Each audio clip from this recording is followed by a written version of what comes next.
Hi, and thank you for joining us for 22 News at 5:30. I'm Nick Oresco. As the weather starts to warm up, the city of Holyoke is warning the public about areas that need to be cleaned before any penalties are issued. 22 News reporter Sarah Bienme joins us live in the studio with details on what the city is enforcing this year to help keep the streets clean. Nick, all hands are on deck in Holyoke as Spring Street cleanup begins. So residents and business owners will see trucks conducting their regular street sweeping, and that means more signs with parking enforcement will be posted.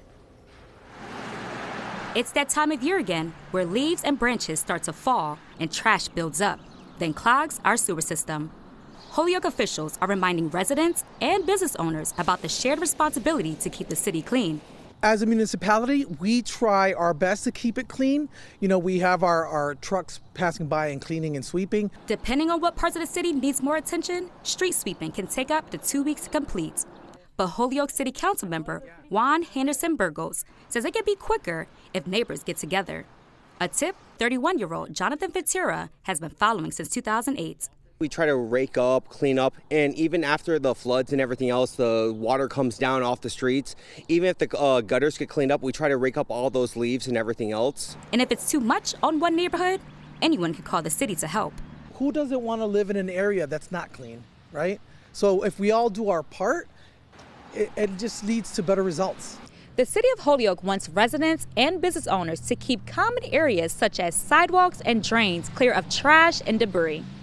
According to the city ordinance, Holyoke Public Works is not responsible for keeping alleyways and other private properties clean. And if your property is not clean, a task force called Flex Squad will notify you before any fees or penalties come into play. As a way to say, hey, this came to our attention, and we remind the public of the ordinance. Of course, if landlords and property owners don't come around and comply, then that's when the fines come in. If everyone works together to beautify the city for the upcoming summer season, it will also help eliminate hazards for the future generation. Because if little kids get a hold of those, that's really bad. That's a bad influence on younger generations to come and everything else. So we all, as adults, should clean up after our waste, not toss it out into like the street and everything else. There's bins all over the corners. If you see an area that has not been cleaned, you can file a complaint online through the city's See Click Fix app. Working for you, Sarah Bienme, 22 News.